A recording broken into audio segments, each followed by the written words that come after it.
Welcome to Let's Talk Micro. Hello, everyone. Welcome to another episode of Let's Talk Micro. I hope you had a great week. As always, Let's Talk Micro is available on Spotify, Apple Podcasts, Google Podcasts, Amazon Music, Overcast, TuneIn Radio, Pandora, Good Pods. Whatever you listen to your podcast, you can find Let's Talk Micro. As far as social media, I am on Instagram as Let's Talk Micro, no apostrophe, and on Twitter as Let's Talk Micro 1. So go ahead and follow. I always like to post pictures of organisms, and I like to give updates as to when the next episode is coming out. So if you get a chance, download episodes, go ahead and leave a review, leave some feedback, rate the episodes. All this feedback is very helpful. So today we're having an interview episode, but I like to always do a recap of the previous episode. So we'll go ahead and do that first and then proceed with the interview. So on the last episode, I went over 3 tests that are used for Group A strep testing. Remember Group A strep? Streptococcus pyogenes. 2 of them were antigen-based and 1 was PCR-based. The first one was the Quidel QuickView Plus.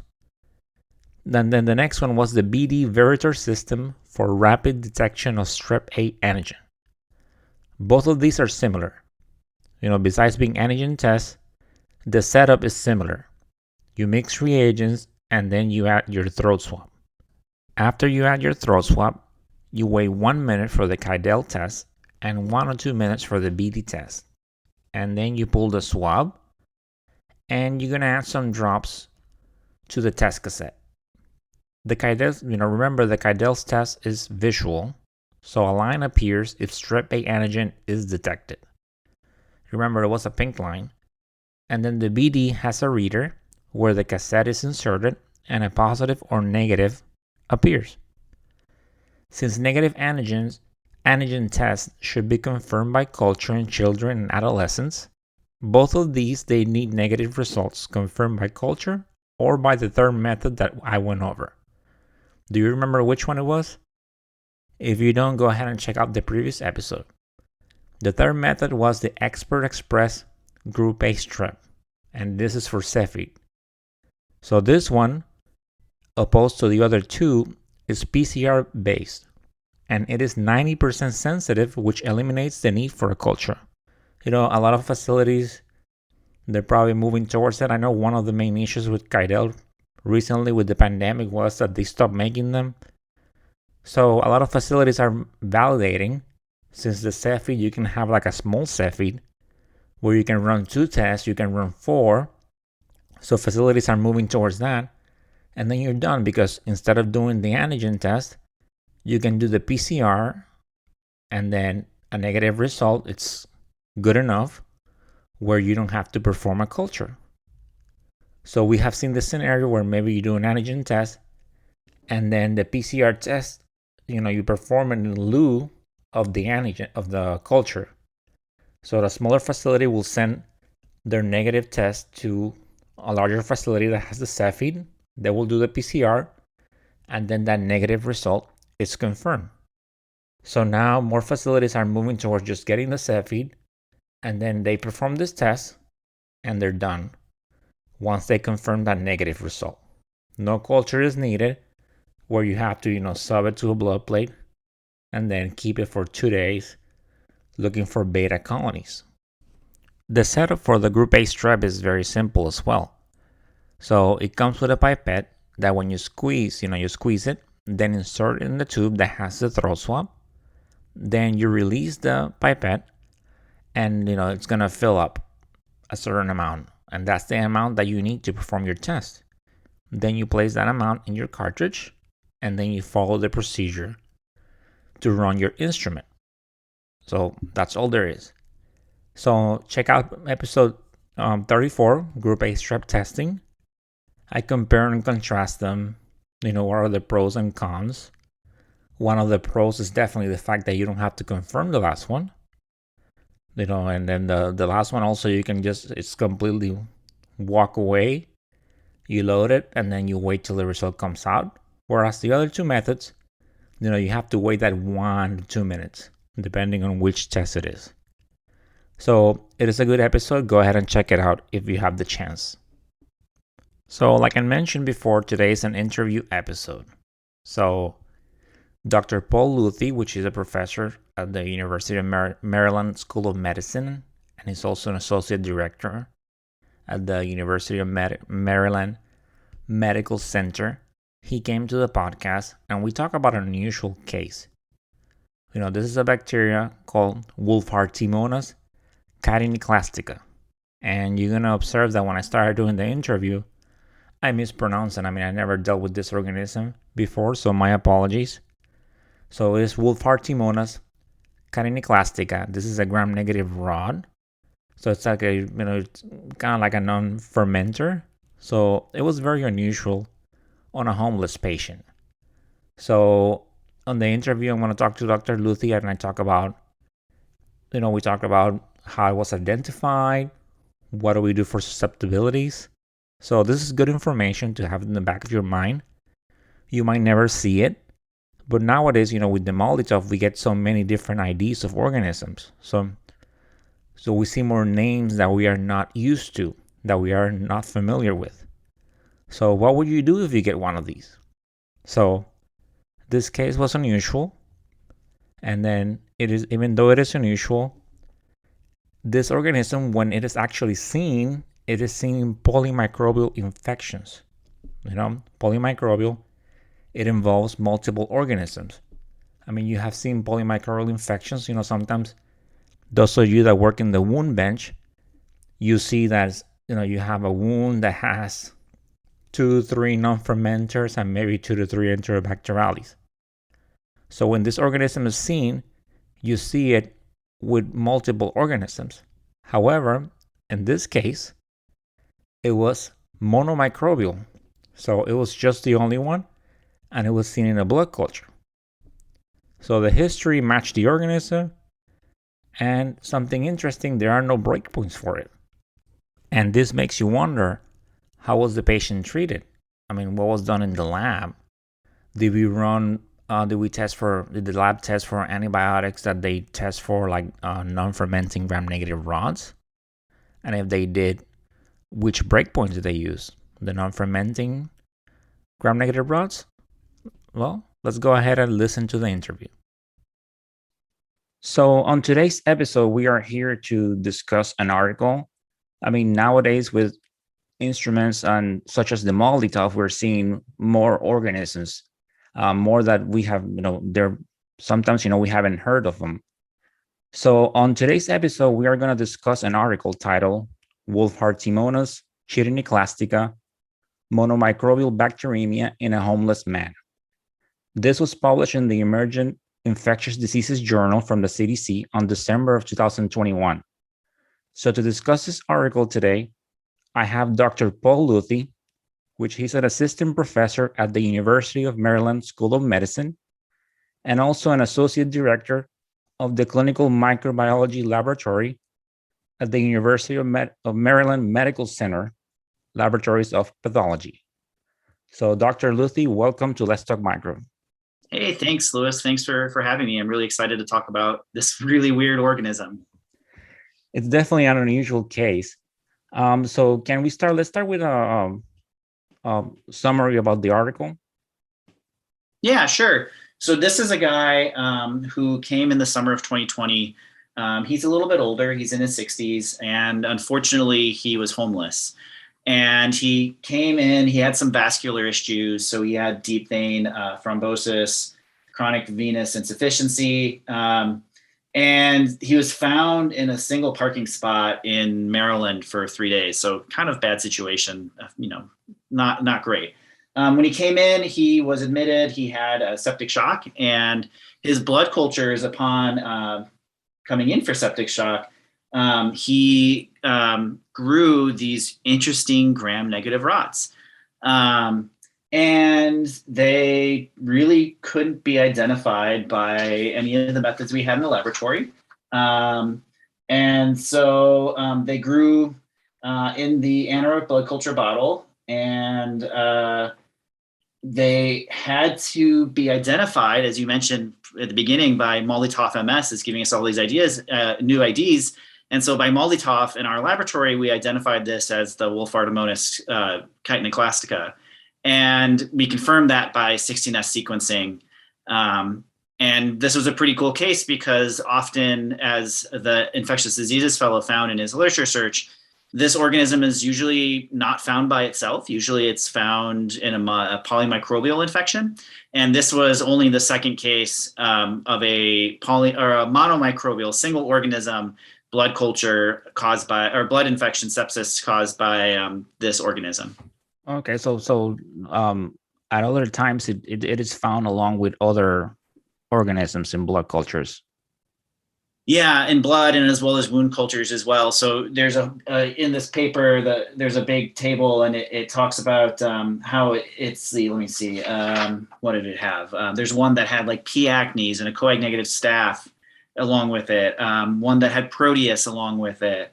Another one that had other enterics like a Providencia and a Proteus, as well as a Staphylococcus aureus. So you're seeing multiple microorganisms. And usually, right, when you see here that, you say, okay, well, it's the gram-negative rods, like the Providencia and the Proteus, and then maybe it's the Staphylococcus aureus that are causing the real infection here.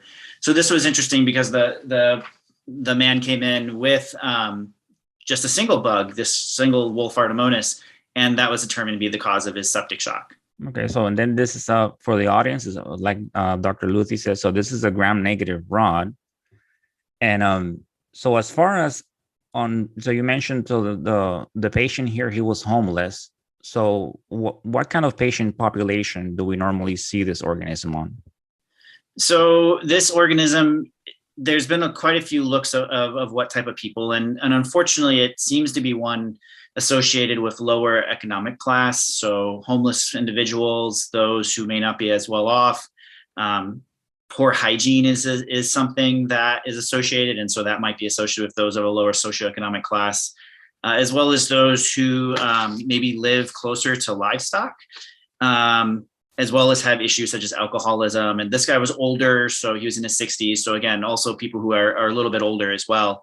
And the reason why this is all associated with people who are, homeless or lower socioeconomic status or poor hygiene is because this organism is found largely due to people who are also, I guess, infected, or I guess maybe you want to say colonized with fly larvae. So this bacteria is associated with fly larvae and is found inside of the fly larvae. Well, that's definitely very interesting. So you mentioned, so none of the instruments other than Molotov could identify it. So, there are several products out there from Molotov. Which one was it identified on? So we have in our laboratory, we have the Vitek mass spectrometer. So that worked very well. It gave a very good idea. It's not one that is currently claimed, at least at this time, on the FDA database. Who knows, in a couple months from now, someone might come back and listen to this and it might be claimed later on. But at this moment in time, it's not claimed on the database. So that's why we had to pursue additional identification via 16S sequencing. I do believe that the Bruker Molotov can also identify it as well. Okay, all right. So Vitek, the MS, that's the same one that I'm familiar with, that I use. So, but this is just the regular. It's not the RUO. It's just regular Vitek MS. Right. Yeah. Just the regular. And sometimes, right, as you've probably seen, that organisms that are kind of weird aren't as common. The database is actually probably right. And probably in this case it can identify some of those weird organisms as the company is adding more and more spectra to the database. And so that's what this case was here. But again, just not one that has been submitted for FDA approval yet. So it's kind of one of those use at your own risks, and that's why we submitted it for sequencing for confirmation. Yes, and for the audience out there, I mean, those of you that work with Vitek MS, so organisms that are not claimed, they show with an N on the ID, and definitely you do have a range from the unusual, and even sometimes some that we do see commonly in the lab, such as like Erococcus urinae. So typically the lab will proceed to validate them via other methods. And then after you get, an X number of samples, then even though the N is never going to go away. It's always on your database, it's going to show up like that. But if your laboratory has validated it, then you can go ahead and accept it, which is the case like with, we have done with Ericoccus urinae and other organisms. Yeah, we've done the same thing, and we would have loved to have been able to do this with biochemical testing on this one, but I was looking in some of the textbooks, and it really isn't positive for many things. It's really just some weekly acidification of some of the sugars, and that's about it. Besides catalase and oxidase, so it's one of your environmental non-fermenters that doesn't give you a good answer on your biochemical test strips. Okay, and definitely also, since it's such an unusual organism, you're not going to have enough samples to validate it on your database. So you will have to proceed with another method of identifying it, just like as you did. So you mentioned, so not much as far as biochemicals. So do you know, for us here in the lab, which media does it grow on? Yeah, so it actually grows pretty well on all the standard media. So we grew it on blood, chocolate, and McConkey. And on McConkey agar, it's a non-fermenter, so it would not turn purple, right?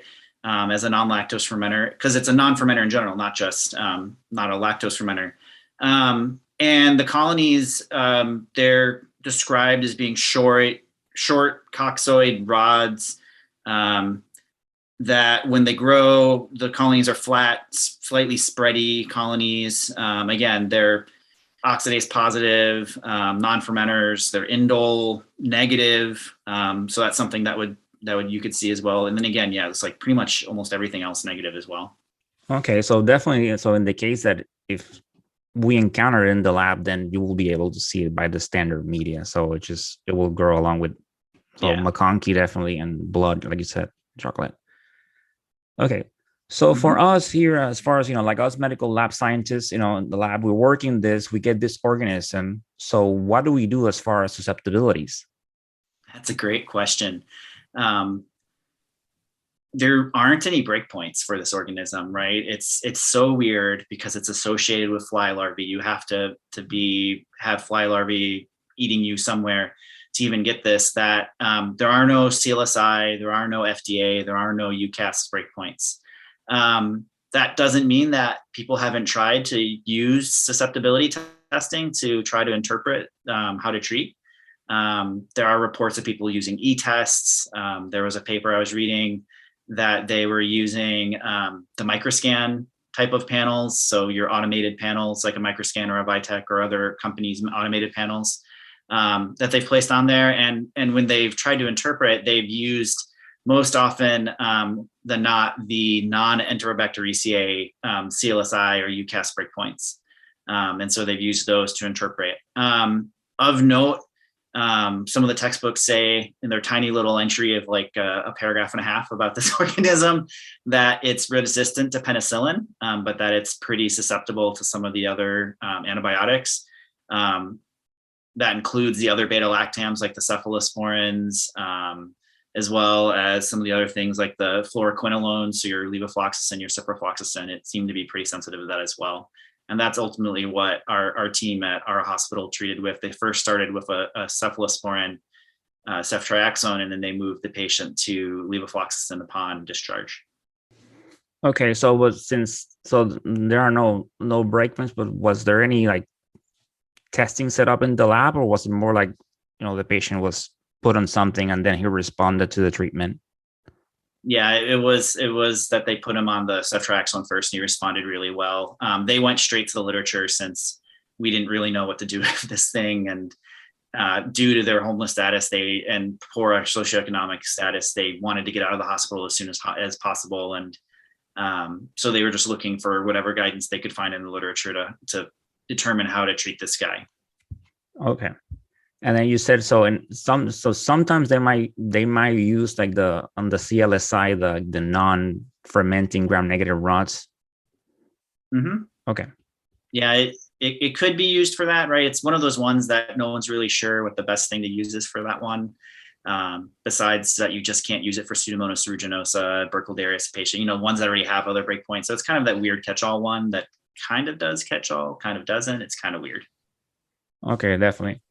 So as far as, so when like we get this organism and then in the lab, and then we call, we notify the physician and say, hey, the patient has Wohlfahrtiimonas. Was it chitiniclastica? I think chitiniclastica, yeah. Chitiniclastica. So as far as from an infection prevention standpoint, are there any measures? I mean, not much is known about this organism. Yeah, I don't think there are. I mean, especially by itself, I don't think there's anything that you worry about, like contact precautions or anything like that. It's associated with the larvae. So if the people don't have the larvae on them, you don't have to really worry about that being spread through that way. I think most likely what the infection prevention standards would be is, again, there's only 2 cases of it with by itself causing an infection. It's almost always with something else. And so you'd probably be following contact precautions, for example, for your MRSA or VRE or something else that might also be causing infection at the same time in the same wound or the same blood culture, that you isolate this from, rather than just from the Wohlfahrtiimonas on its own. Okay. And as far as from the article, so the patient recovered, was put on treatment, and he responded? Yeah, very quickly he responded and to the ceftriaxone. Okay, that's good.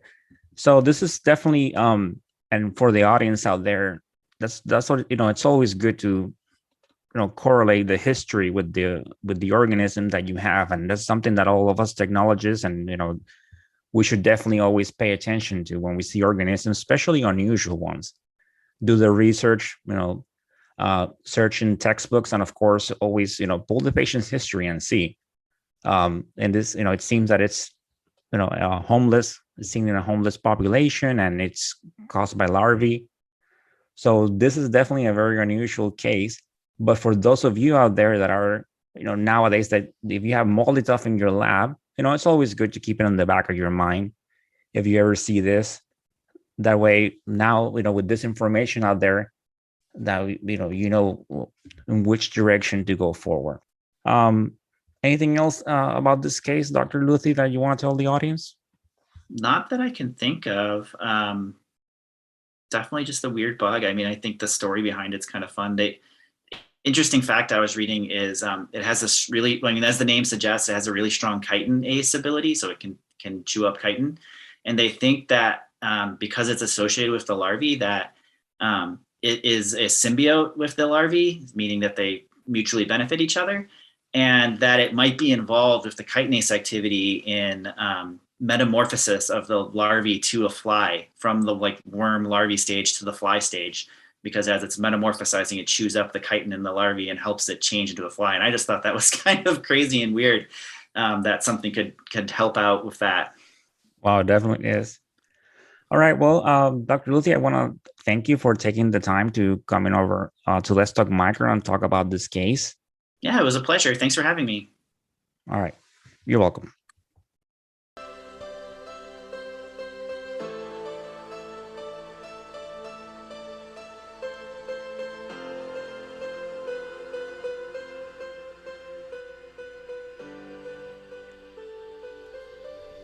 And that, my dear audience, it's the end of this episode. What a great interview with Dr. Paul Luethy from the University of Maryland Medical Center and the School of Medicine. Some great information, an unusual case. As always, continue bringing passion to what you do. It is so important. We do such great work. So stay motivated, stay safe, and of course, continue talking micro. Until the next time, bye.